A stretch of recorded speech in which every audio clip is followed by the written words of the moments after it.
Phantasma. Killing me doesn't save you. One day, you will find yourself standing right here. God doesn't take men like us peacefully while we sleep. These words were spoken by Felipe Lobos near the end of his own power journey in episode 306, and extremely foreboding given the outcome just 3 seasons later. But how did we arrive at such a place with arguably television's most dynamic protagonist turned anti-hero? In today's video, we'll be completely analyzing the character of James Ghost St. Patrick. This dissection will assess the following: character pros and cons, story breakdown by season, and finally, an assessment of their overall series arc. Each subsequent character analysis will follow this same format, so get your popcorn ready and whatever else, because we're about to dive deep. Before we begin, be sure to hit the like button, subscribe, and bell notification to immediately receive these videos. Here we go. To properly analyze the Ghost Man, we have to first fully understand him. Ghost is to be examined in a dichotomy, i.e., the good, James, and the bad, Ghost, or as Freud defined it, the id versus the ego/superego. Without getting too psychological, allow me to elaborate. The id represents man's primitive nature, those lower chakra, instinctual desires rooted in survival and savagery. The superego serves as man's moral conscience, i.e., what he aspires to be at his greatest manifestation. And finally, the ego acts as a mediator between the two, balancing out our lower and higher selves so that we may function socially and acceptably in society. Ghost is depicted throughout the series vacillating between the three. For example, he sent Kanan to prison, yet tried to keep his son Sean out of trouble as both an acknowledgement of guilt and a subtle display of vulnerability. He is simultaneously the sacred and the profane embodied in one person, a family man disguised as a ruthless killer, or vice versa depending on who you ask. Much of his personality type has been explained in depth on this channel, particularly in these videos. The aim here isn't to regurgitate what you already know, but to put his motivations in perspective in order to accurately move forward. So what are Ghost's main qualities? In the affirmative, he's a highly intelligent individual, cerebral in nature. He's also an ambitious go-getter and successful entrepreneur with a keen ability for perception, then action. Additionally, he's a good father and provider to his children, the former of the two diminishing as the story progressed, but we'll get there. On the negative end of the spectrum, however, Ghost is an untrustworthy, self-serving sociopath, able to remove a pawn from the board whenever he sees fit. He exemplified this penchant innumerable times throughout the series, disavowing all former drug associates, new threats to fleeting legitimacy, and nearly his best friend and brother, though the latter proved most difficult even when their bond was all but repairable. Ghost was introduced to the masses in the summer of 2014 as a flourishing drug dealer turned club owner. Along with his ace Tommy and an army of foot soldiers at his behest, Ghost was an integral part of the New York City drug trade, acting as distro for the maniacal Latin boss Felipe Lobos. Though his underworld business operated seamlessly, it began taking hits as early as the pilot by a then unknown Kanan. Already second-guessing his lifelong street occupation, these events were added impetus to escape the underworld for good. Throughout season 1, Ghost balanced these newfound desires against his daily business dealings, both criminal and legit, wife and children, and notably a rekindled love with his high school sweetheart turned federal prosecutor, Angela Valdez, though this information eluded him until the following season. Ghost's affair with the latter highlighted his series-long mission towards legitimacy. Tasha's apprehension towards this goal provided a void that Angie began filling as their relationship progressed through season 1. This is largely due to what she represented to him. In many ways, Angela mirrored the life Ghost possibly could have had sans street influence. The opportunities Ghost sacrificed for the game were embodied by her and factored into his vigorous pursuit once presented with a second chance. His wife Tasha, as he admitted later in the series, made him a better criminal. However, Angie made him a better man. Once the latter took precedent over the former, his world would be forever changed. Season 2 is where Ghost began taking calculated steps to actively remove himself from his street occupation. This would prove difficult though, as his friend and brother Tommy made him aware of Angela's position as a federal prosecutor, a critical piece of information that previously eluded Ghost. Once he found out, his efforts to maintain their relationship, his family life, and stave off potential foes reached a fever pitch. In addition to learning of Angela's true profession, he discovered that his former mentor turned enemy, Kanan, was the true culprit behind the hits on his drug empire. If that wasn't enough, Tasha put him out of their penthouse after confirming his rampant infidelity with Angela. Tommy was being doubly manipulated by Kanan and his universally hated lover, Holly. The drug business was suffering due to uncooperating Primeras and lack of territory following Rola's demise, and his club Truth had been commandeered by the conniving Simon Stern following the attempt on Ghost's life in the climax of Season 1. With all of this mounting pressure, it's here where Ghost truly became the Ghost we all know and love. He began maneuvering around these threats and implementing tactical shrewdness. Although he realized Kanan was his enemy, he allowed him to take over the RSK territory to resolve his agreement with Lobos, simultaneously covering his street obligations. To appease Angela, he began leaving a trail of carefully planted breadcrumbs in order to throw her off of Tommy's case, though Tommy was the recipient of temporary collateral damage via arrest. But Ghost got him immediately released, using Angela's own fervor against her. He handled the Holly problem by offering her money plus a new identity to go away, extinguishing the fiery hold she had over Tommy. As for his club business, he conspired with Stern's wife Madeline to reclaim not just Truth, but Simon's other clubs as well. Finally, and perhaps most impressively, Ghost removed himself from all street associations by hitting every Primera that could compromise his future aims. This included Drifty, The Serb, Kanan, Ruiz, and Lobos, though Ruiz was sent away as opposed to being executed.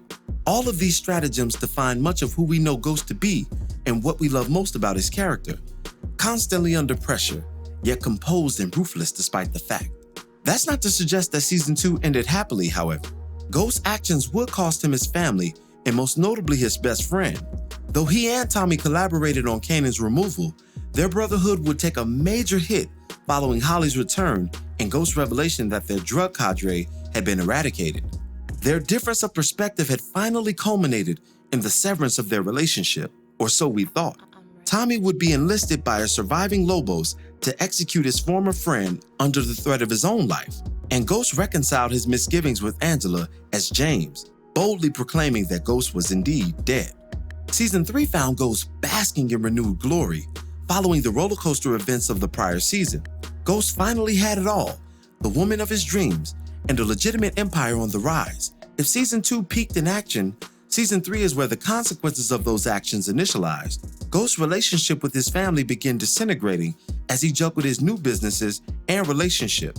This was seen most notably with his son Tariq, who took a dramatic turn for the worse in response to his parents' tumultuous relationship and his father's newfound lover. Ghost blundered in his attempt to blend his new life with his old, and his old life did indeed begin catching up with him, a major theme of Season 3.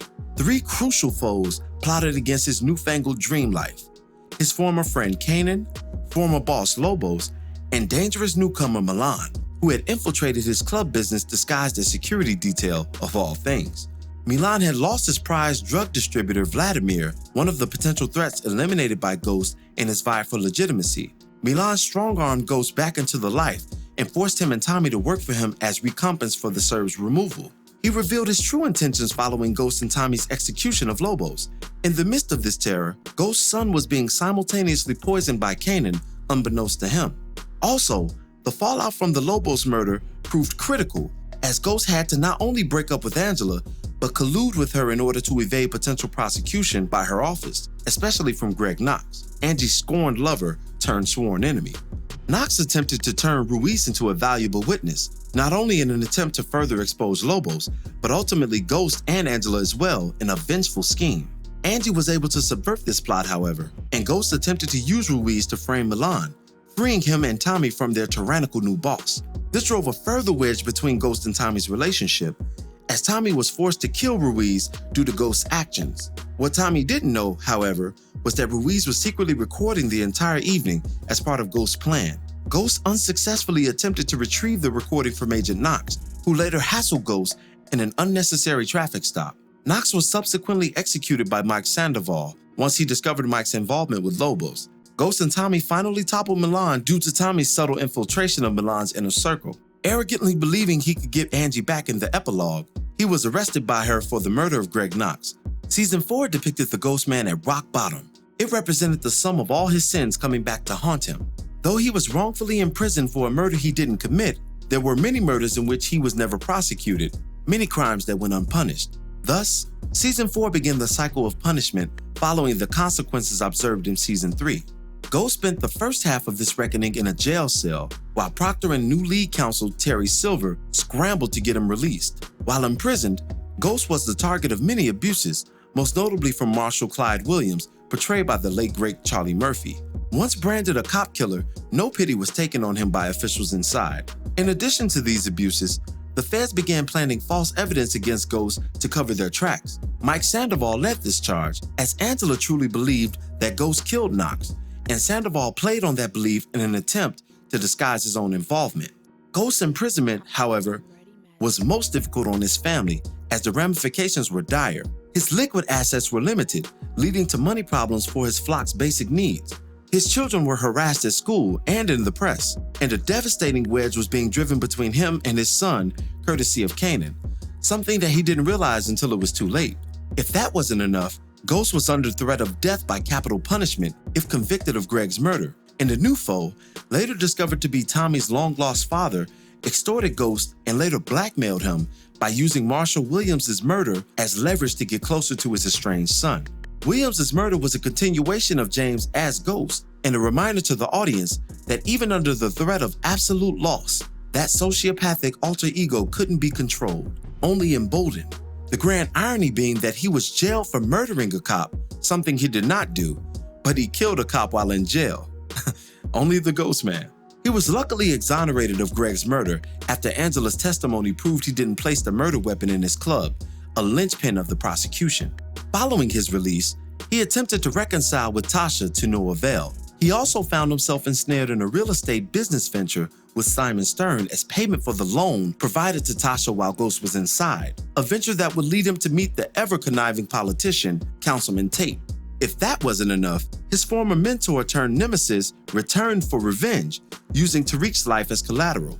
This event alluded to their Season 5 alliance against Dre, as Kanan's change of heart made it possible for Reek's life to be saved. However, by this time, his son had already been thoroughly street poisoned against him, and he violently lost his daughter as a result of Tariq's affiliations, coupled with his own negligence. This was a major pillar in Ghost's arc, and made Season 4 imperative to understanding him fully. This season represented the consequences for all of his actions, the chickens coming home to roost. Once Raina was killed, Ghost would never be the same. Season 5 entered Ghost, the broken man. He was illustrated as a fragmented soul, existing in a purgatory once experienced and forever avoided since. A major facet of Ghost's character was his temperament. He possessed that rare skill of controlling his emotions even at their highest point. But trying to navigate this new world post-Raina came with something we rarely saw in his character: vulnerability. Balancing out that which he suppressed throughout the majority of his hustler life came with his fair share of difficulties, hardships that led to outbursts in other forms. Murdering the drunk driver, for example. In that particular case, he let out a sentiment that his son ironically shared post-vengeance on Ray Ray: the necessity to control the outcome. Ghost stated to Tasha that he needed to fix it, to get something right in response to the killing. That one-off was an admission of guilt and a remorseful outcry of the pain he withheld simultaneously.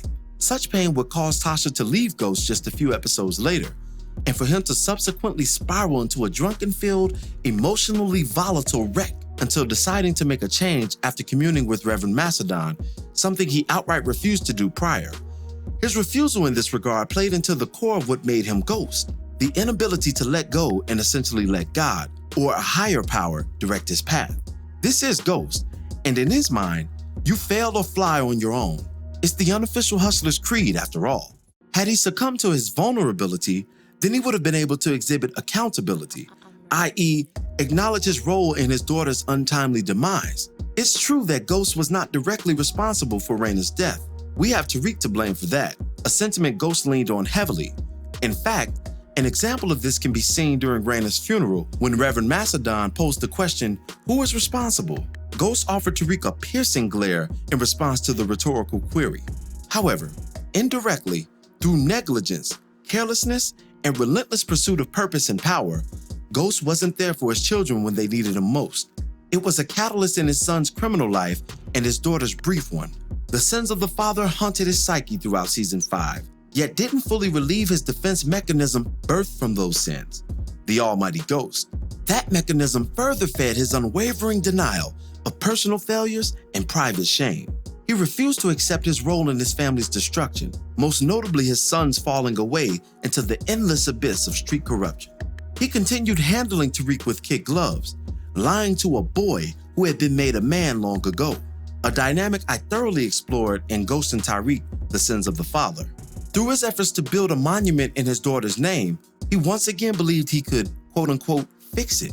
The gesture would alleviate his guilt and thus quell his natural vulnerability to unnatural coldness. The political seeds that manifested in the following season were planted through this effort as well, this Queen's Child project. It further linked him to political frenemy Councilman Tate, subsequently inspiring the idea of a Lieutenant Governor Ghost. He managed emerging threats during this grieving period as well, in Dre and Teresi, and an unlikely alliance with series-long nemesis Kanan. Ghost, per usual, usurped these threats, but a relentless federal unit and his propensity for making one move too many led to catastrophe by season's end. Ghost manipulated events for Tommy to kill his father, and Tommy killed Angela, the love of his life, in return, making them mortal enemies for the show's final hurrah. Power's final season found our favorite antihero embroiled in a war on many fronts. He struggled with Jason Michich, Tommy's drug connect, who essentially extorted both his distro and Ghost for profit against one another. He quarreled with Tate, whose political games began to wear on Ghost's patience, ultimately pushing him to turn against his former ally towards season's end. And most importantly, his relationship with Tommy had disintegrated into all-out war, the two literally attacking each other on sight in retribution for the many sins between them. Ghost's manipulation against Tommy and Teresi would prove the final blow to their storied brotherhood, and Tommy's subsequent removal of Angela hit Ghost in a place that would hurt him most, his heart. It was a place where Ghost had aggrieved his brother many times before, and unfortunately, due to Ghost's short-sighted nature throughout his interpersonal relationships, he never dreamed Tommy would take such measures to get even with him. In addition to these realities, Ghost upped his ambitiousness by officially throwing his hat into the political ring, a move that many criminals aspiring for legitimacy had made before him. As a measure of tradition, politics is historically the next best move for career criminals. It allows the unclean to operate under clean pretenses.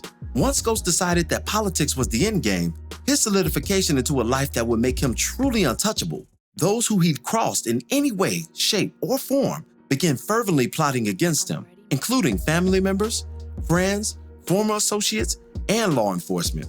No one wanted smoke with Lieutenant Governor Ghost, and that kind of made his inevitable demise bittersweet. Though we understood why a guy like Ghost making it out of the game unscathed was far-fetched, the payoff of him solidifying his series arc and walking in that renewed space would have been monumental. Alas, he was taken off the board by the only person who could get close enough to him to execute such a plot. Tasha's initial plan to remove Ghost, in hindsight, wouldn't have worked, and more than likely would have resulted in her demise as opposed to jail time. But Tariq had a unique advantage over his forebear. Ghost never saw him coming. His blindness as it related to his son was ultimately his undoing. Those denials of what Tariq had become refused to dissipate until Ghost was staring down the barrel of that gun, and the shot heard around the Power world held plenty of ramifications in the epilogue. True to form, Ghost ensured that his demands post-mortem would be met, much to the chagrin of his immediate family. Ghost was vigorously consumed by his children being better than he was, especially academically.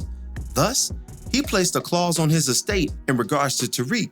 No benefits would be released until after Tariq graduated a 4-year college with honors. In this sense, though Ghost lost his life, he still won out in the end. However unfinished his arc may have appeared due to his many poor choices prior to political ascension.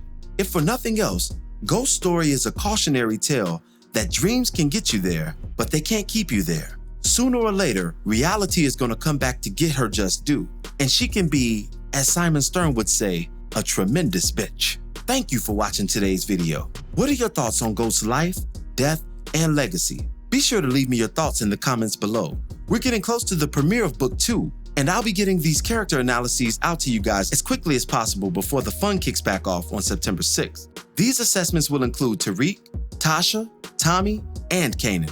So once again, thank you guys for watching, If you liked today's video, go ahead and hit the like button for us, share it with your friends who are Power fans, and subscribe for more content such as this.